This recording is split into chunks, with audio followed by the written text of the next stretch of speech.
Hey, it's Michelle Nesky, the Posh PA, and if you've been here a while, you know that I have practiced in medical oncology for well over 15 years at this point in my career. And I often get asked by PAs who are transitioning into oncology or starting in oncology or even students going on rotation, what are the best resources out there for oncology PAs? So I'm going to share my favorites with you today. Now, if you haven't already, smash that subscribe button. I'm here every week dropping new tips to help you get into PA school, become a successful student, and a fulfilled practicing PA.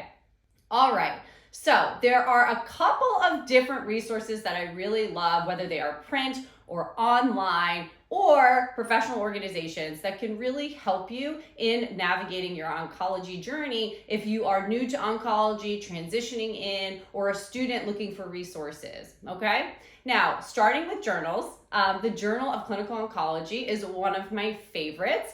They publish very up-to-date, readable material that can keep you attuned to the newest research in the field and really help you stay on top of what the new treatments are for different disease types, whether that's solid tumors or liquid tumors, and really keep you in the know. So I really do love the Journal of Clinical Oncology.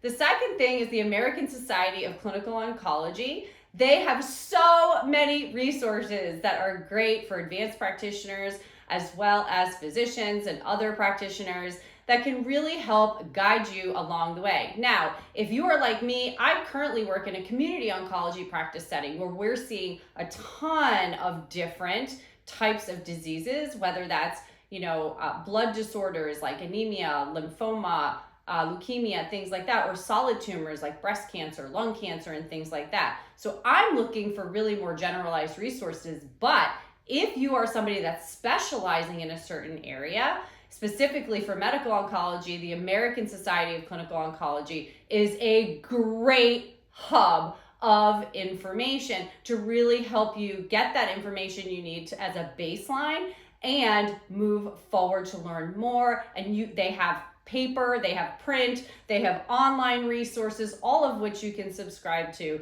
keep up to date on the latest trends in oncology. Now, my two favorite organizations, the Association of PAs in Oncology. I'm a little bit biased because I'm a former president of that association many moons ago, but great resources for PAs and students looking to go into oncology. Not only do they have an annual conference, they have social media page, they have a website that really provides you with direction and resources if you're looking to get into the field, job opportunities, how to transition into that part of your career, and a community, right, of oncology PAs that you can really get to know and lean on for advice and mentorship. So a really, really important place to join if you have not already.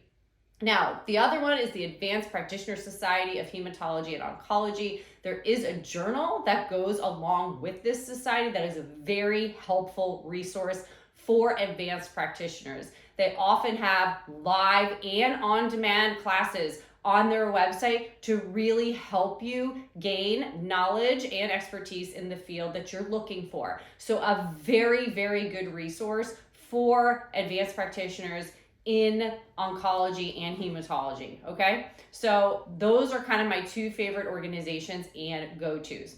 When it comes to day-to-day resources, my top two are the NCCN guidelines, so the National Comprehensive Cancer Network, and Up to Date. Those two are the most up-to-date resources, with the NCCN guidelines kind of being like the holy grail for most practitioners, as you will find information on staging, pathology, treatment algorithms for any type of cancer, and even for palliative care, symptom management, and other resources like that. So NCCN is definitely a daily go-to in our practice. So if you have not heard of it before, go ahead and look them up. get a membership. There is so much great information there. If you are new in a clinic and you're looking up a lymphoma or a prostate cancer, it will literally go through the staging for you. It will go through the different treatment options based on the staging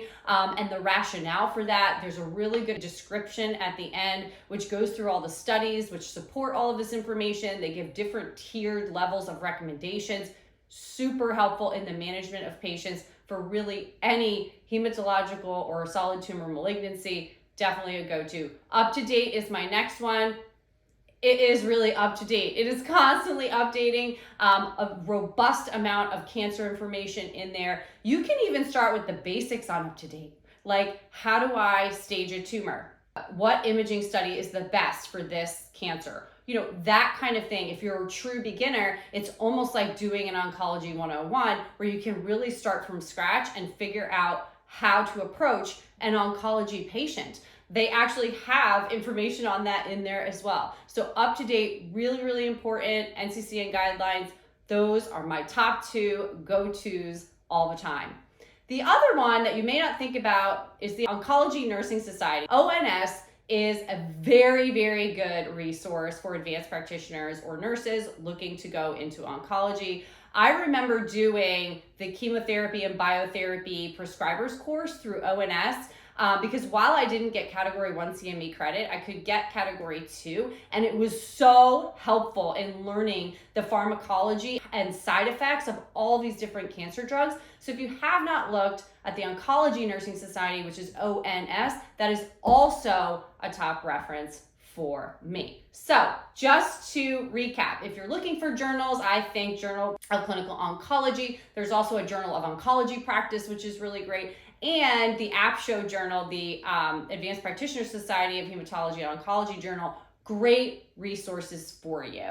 Obviously, in terms of professional organizations, APAO, the Association of PAs in Oncology, Advanced Practitioner Society of Haematology and Oncology, that's APSHO. Don't you love all these names? American Society of Clinical Oncology, ASCO. Lots of A's and O's, right? APAO, APSHO, ASCO. Did you get it?